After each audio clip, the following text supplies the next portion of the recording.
Muy buenas tardes. Hoy día vamos a dar inicio a nuestro tercer laboratorio de química analítica, el cual consiste a una introducción teórica al análisis de los métodos volumétricos. Bueno, los métodos volumétricos son métodos bastante antiguos dentro del análisis químico, específicamente de la química analítica, pero ampliamente difundidos y siguen siendo bastante utilizados porque son métodos rápidos, son métodos prácticos y que presentan una exactitud apreciable. El análisis volumétrico corresponde a métodos de análisis cuantitativos que se basan específicamente en la medición de volumen de una sustancia de concentración conocida.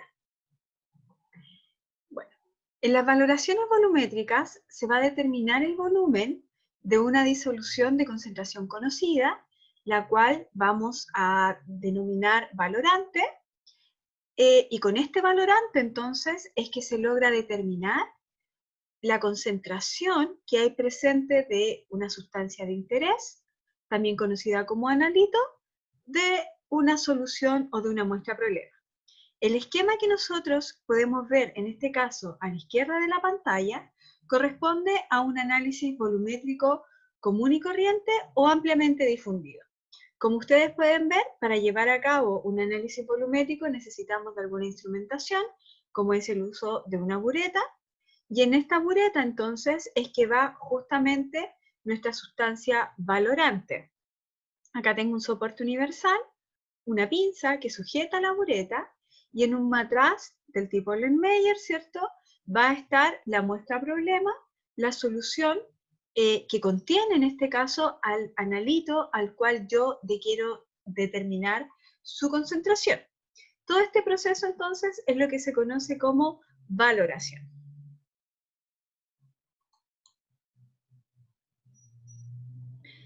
En definición, nosotros podemos ver que el analito, para llevar a cabo la valoración, necesito siempre de un analito, que es la sustancia que estoy buscando determinar, es la sustancia objeto u objetivo de determinación en la valoración, y por otro lado tengo la sustancia o disolución valorante, que corresponde a una disolución de un reactivo de concentración conocida, y de la cual entonces nosotros vamos a determinar su volumen para que se complete en este caso la cantidad de analito necesario. Cuando llevo a cabo una valoración, necesito tener en cuenta que voy a utilizar tanto valorante como analito exista en la muestra. Y cuando esta reacción se realiza de forma completa, es que nosotros vamos a estar en presencia del punto de equivalencia de la valoración. El punto de equivalencia corresponde al punto en el cual la cantidad de la valorante añadido va a ser químicamente equivalente a la cantidad de analito que se va a presentar en la muestra. Esto va a depender principalmente de la estequiometría de la reacción. Por otro lado, también debo considerar que en una reacción de valoración existe lo que nosotros vamos a determinar como punto final. Y el punto final es el que se estima, ¿cierto? O me va a indicar el final de la valoración. Este punto final siempre se va a dar por algún cambio físico durante el proceso. Este cambio físico puede ser un cambio en la coloración de la disolución, de la mezcla, ¿cierto?, de analito con valorante, puede ser la formación de un precipitado, la aparición de turbidez dentro del matraz de la reacción, o cualquier cambio físico que me permita determinar que ya no debo agregar más valorante a la solución. Entre el punto de equivalencia y el punto final, yo puedo determinar o puedo asociar un cierto error de valoración. Y este error está dado por la diferencia entre el volumen del punto final y el volumen del punto de equivalencia durante el proceso. Para disminuir este error de valoración, es importante que el punto de equivalencia sea lo más cercano posible a este punto final. Es decir, que una vez que se alcance esta igualdad química, al poco tiempo, con una poca cantidad de valorante, unas gotas, ojalá, se alcance el punto final y se pueda visualizar entonces este cambio de coloración o la formación del indicador. ¿Bien? ¿Cuáles son los requisitos para llevar a cabo una valoración ácido-base o cualquier tipo de valoración? En general, la relación estequiométrica que existe entre el analito y el valorante debe tener una estequiometría clara, una estequiometría conocida, que no varíe y que sea siempre la misma, que ya esté establecida y que se haya corroborado que esta relación estequiométrica va a permanecer constante. Por otro lado, la reacción química entre el analito y el valorante debe presentar una constante de equilibrio elevada. De esta forma nos va a permitir determinar el punto final de la reacción, además de indicarnos que el equilibrio, ¿cierto?, va a estar desplazado principalmente hacia la formación de los productos. Debe haber una reacción completa. O sea, el valorante debe ser suficiente para reaccionar con todo el analito que esté presente en la muestra. Además, la reacción debe ser rápida, no debe tomar tiempos considerablemente largos, debe ser selectiva. Que sea selectiva significa que nuestro valorante reaccione solo con el analito que yo estoy buscando, que no reaccione con alguna otra impureza o con algún otro compuesto o elemento que sea similar, en este caso, al analito. Además, debe haber un indicador apto que me permita entonces poder determinar el punto final de la reacción. Y recordemos que este indicador no solo debe indicar el punto final, sino que este punto final debe ser lo suficientemente cercano al punto de equivalencia de la reacción. ¿Cuáles son los tipos de reacción de valoración más comunes? En general, las más comunes son 4, que son las reacciones de ácido-base, que como ustedes saben, estas se basan en la transferencia habitualmente de protones dentro de una reacción. Las reacciones de formación de complejos, las reacciones de precipitación, que es donde se forman compuestos poco solubles o muchas veces precipitados, y las reacciones de oxidación-reducción, que son aquellas que se basan principalmente en el intercambio de electrones. Las que tienen mayor cantidad de aplicaciones y que se utilizan en mayor medida corresponden a las reacciones de tipo ácido-base y también a las reacciones de óxido-reducción. Aunque las valoraciones de complejos, de formación de complejos y las valoraciones de precipitación también son importantes, por ejemplo, cuando se realizan determinaciones de análisis de dureza de agua o de contaminantes que estén presentes, en este caso, en muestras de agua. ¿Qué sucede con los indicadores? ¿Ya? Los sistemas indicadores, como mencioné anteriormente, me van a indicar el punto final de la reacción. Nosotros en general podemos clasificar estos indicadores en dos grupos. Por un lado tenemos los indicadores visuales, que son sustancias que van a participar de la reacción de valoración y que van a generar un cambio que es visualmente perceptible, ¿ya? Este cambio generalmente es brusco, por lo tanto yo puedo percibir con facilidad que la reacción ha llegado a su punto final. Y generalmente va a ser a través de un cambio de color, ¿ya? Puede ser la formación de un precipitado o puede haber una turbidez en la reacción, pero se puede apreciar un cambio físico en la misma. Por otro lado, también tengo indicadores instrumentales. En este caso, el curso de la reacción se va a seguir y se va a monitorizar mediante una técnica instrumental, mediante un equipo entonces. Y esto se hace en base a una magnitud físico-química que esté relacionada con el analito o con alguno de los productos que se generan durante la reacción. Por ejemplo, en algunas reacciones se puede utilizar un pHímetro para ir siguiendo entonces el proceso de la valoración. En el caso de los valorantes, de nuestra sustancia, ¿cierto? Nuestra disolución valorante, nosotros también las podemos clasificar dentro de dos grupos. Por un lado, vamos a encontrar los patrones primarios. Estos patrones primarios son compuestos que presentan una alta pureza. Un ejemplo de ello es el carbonato sódico y el dicromato de potasio. El que tengan una alta pureza nos indica de que estas sustancias van a servir como un material de referencia para estos métodos volumétricos, principalmente porque al tener una alta pureza yo puedo preparar una concentración muy certera de este patrón, ya de este valorante. Para que una sustancia sea considerada un patrón primario, debe cumplir con una serie de requisitos. Dentro de estos requisitos, nosotros encontramos de que estas sustancias necesitan tener una elevada pureza, como les mencionaba anteriormente. Lo ideal es que la pureza de estos patrones esté por sobre el 99%. Deben ser además estables una vez que se preparen, muchos de ellos son sólidos y se deben disolver, ¿cierto?, en agua o en otro solvente para poder llevarlo a la concentración que nosotros necesitamos. Y una vez que estén preparados, deben resistir a los cambios de temperatura, deben resistir probablemente al efecto de la luz, de tal forma que su concentración pueda permanecer constante durante el tiempo. Además debe tener ausencia en las moléculas de hidratación. Esto quiere decir que una vez que esté preparado, ¿cierto?, pesado y listo para utilizarse, no capte la humedad del ambiente, porque si capta la humedad del ambiente va a aumentar la cantidad de agua y por lo tanto su concentración también se vería afectada. Además, deben ser fácilmente asequibles, tienen que tener un precio razonable que permita entonces realizar un análisis químico a un costo no tan elevado. Debe ser soluble en el medio de valoración. Además, deben poseer un peso molecular elevado.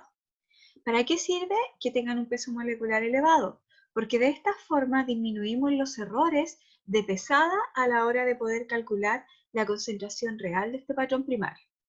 Como ustedes pueden ver, son muchas las exigencias que se necesitan a la hora de establecer un patrón primario como agente titulante. Es por eso que muchas veces se va a recurrir a la utilización de patrones secundarios. Estos patrones secundarios son sustancias las cuales su concentración se va a obtener mediante una estandarización previa a su utilización, ¿ya? Por ejemplo, el hidróxido de sodio, que es una base, ¿cierto?, que es bastante utilizada en las reacciones de valoración ácido-base, es una sustancia que no es tan estable, sino que más bien capta, por ejemplo, con facilidad la humedad del ambiente. Por lo tanto, no se puede considerar como un patrón primario, pero sí como un patrón secundario. Entonces, antes de titular una mezcla ácida, una muestra ácida con hidróxido de sodio, lo que se hace es tomar una pequeña muestra de este hidróxido y titularlo con algún patrón primario, de tal forma de tener la concentración exacta a la hora de la medición. Y cada vez que se va a realizar una valoración con hidróxido de sodio, se debe estandarizar previamente para poder determinar su concentración exacta, ¿ya? Ahora, estas disoluciones estándar, mediante las cuales entonces se calcula la concentración de un patrón primario, se preparan de forma directa, ¿ya?, que consiste en pesar, por ejemplo, una solución de ftalato o un patrón primario y se diluyen hasta un volumen conocido, o se puede hacer también una estandarización indirecta del reactivo. Cuando se realiza este análisis volumétrico, los resultados se van a expresar mediante la utilización de una ecuación química de equivalencia. Recuerden que para eso entonces es que es tan necesario conocer la estequiometría en una reacción de valoración, pero también me va a entregar una curva de valoración. Las curvas de valoración son representaciones gráficas de algunas de las propiedades relacionadas con la concentración, en este caso de los componentes de la reacción, ¿ya? Donde esta propiedad pueden ser muy distintas dependiendo de la sustancia que yo esté valorando. Puede ser, por ejemplo, el pH, el potencial, la absorbancia, la conductividad. Y esta propiedad va a ir variando y va a depender de la cantidad del volumen del reactivo o del valorante que se va añadiendo. Generalmente entonces estas curvas se grafican en torno al volumen del titulante como variable independiente y como variable dependiente, entonces es que se utiliza el otro parámetro que es afín con el analito que yo esté buscando. Podemos encontrar curvas que son lineales, pero también podemos encontrar curvas que son logarítmicas. En este video que en este momento ustedes están viendo en su pantalla, se resume cómo sería un análisis volumétrico cualquiera, un análisis volumétrico en general. El link de este video va a quedar en la presentación para que ustedes posteriormente lo puedan revisar en su casa con más detalle. Pero en general, lo que nosotros estamos viendo acá es una bureta, que es el instrumento de laboratorio que más vamos a utilizar a la hora de hacer una valoración. Y esta bureta, ¿cierto?, está sujetada mediante una pinza a un soporte universal.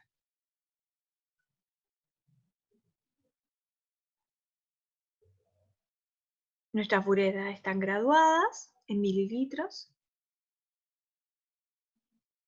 Presentan además una llave de teflón.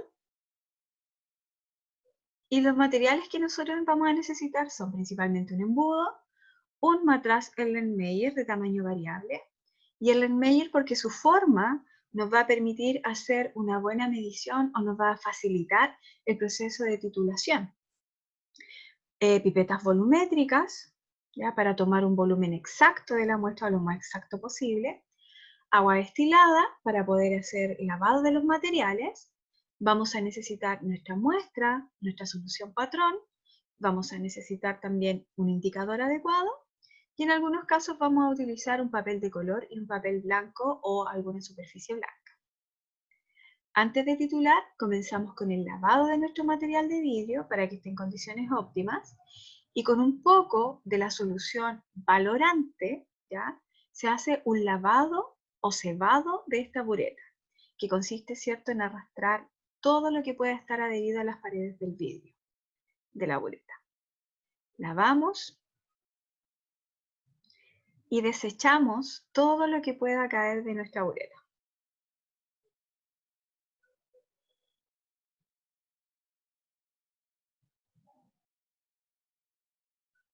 Cerramos la llave y con la ayuda entonces de un embudo procedemos a adicionar nuestra solución del valorante de tal forma, ¿cierto?, de que llegue el volumen a un nivel conocido. Se dan unos pequeños golpecitos para evitar la formación de burbujas. Abrimos la llave también con este mismo propósito, sacar cualquier tipo de aire que no haya quedado atrapado ya sea en la punta de la bureta o en la bureta misma. Descartamos nuevamente todo lo que saquemos de la misma.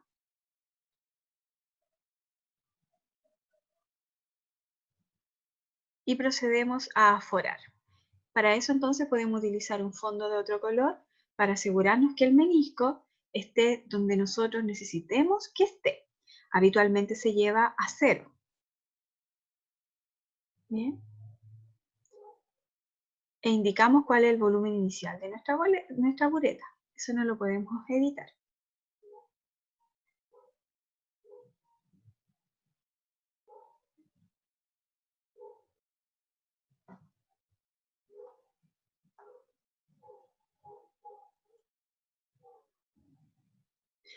Luego, tomamos una cantidad conocida de la muestra de la cual nosotros queremos determinar, ¿cierto?, el analito, agregamos el indicador, ¿ya? Tiene que ser un volumen conocido de nuestra muestra problema, y acá es donde se puede utilizar un papel de color blanco para poder apreciar de mejor manera el cambio de coloración, y dejamos caer gota a gota o en pequeñas cantidades el agente valorante. Generalmente durante la primera titulación se agrega en exceso el valorante para poder apreciar rápidamente el punto final de la reacción, ¿ya? Y una vez que ya sabemos en qué volumen aproximadamente está el punto final de la valoración, es que hacemos una segunda, una tercera o una cuarta valoración más lenta, de tal forma de determinar con exactitud el punto final de la reacción. Como ustedes pudieron ver también, es bastante brusco este cambio en la coloración, ¿ya? Y nuevamente nos podemos ayudar con algún objeto de otro color para poder apreciar con más facilidad, en este caso, la concentración del melisco. Acá tenemos entonces cómo era nuestra reacción al comienzo, ¿cierto? Y una vez que la reacción llegó a su punto final. En este caso, esta es una reacción de tipo ácido-base y el indicador que se utilizó es fenolftaleína. La fenolftaleína es incolora o me permite que la solución sea incolora en medio ácido y una vez que se alcanza el punto final, o sea, cuando ya tengo en exceso una cierta cantidad de hidróxido de sodio, de base toma este color fucsia intenso. En este caso está exagerado el proceso y por eso es que se aprecia el color tan intenso, el cambio de coloración tan intenso. A la hora de realizar una valoración más exhaustiva en el laboratorio, este color es demasiado intenso. Necesitamos que apenas la solución adquiera un color rosado, suave, durante 15 a 30 segundos, ese sería nuestro punto final de la titulación. Bien, de todas formas les dejo el link para que ustedes lo puedan revisar. Bueno, ¿cuál va a ser la actividad para esta semana? Para esta semana, el informe que ustedes deben realizar va a consistir en que ustedes van a investigar 3 métodos volumétricos para la determinación de agentes contaminantes en muestras de agua dulce, ¿ya? Estas muestras de agua dulce pueden ser referidas a una muestra de agua potable, a una muestra de río, a una muestra de lagos, de laguna, y ustedes van a escoger el contaminante. Puede ser un metal pesado, puede ser quizá determinación de dureza, por ejemplo, o determinación de oxígeno para ver componentes orgánicos. Ya ustedes van a escoger qué tipo de contaminante y mediante qué método volumétrico ustedes pueden determinar entonces el agente contaminante en estas muestras de agua, ¿ya? En el informe ustedes lo que deben hacer es describir brevemente en qué consiste cada uno de estos métodos. Esta descripción breve básicamente tiene que contemplar qué tipo de valorante van a utilizar, cuál es el valorante, cuál es la relación estequiométrica que existe entre el analito, que va a ser cierto el contaminante, y el valorante, y cuál es la ecuación química que describe este proceso. Bien, con toda esta información entonces y con la elección de esos 3 métodos, ustedes van a elaborar su informe. Les recuerdo que ante cualquier duda que se les presente, pueden escribir a mi correo y en la medida de lo posible, yo voy a estar contestando sus preguntas a la brevedad. Espero que tengan una muy buena semana y nos vemos en la próxima sesión.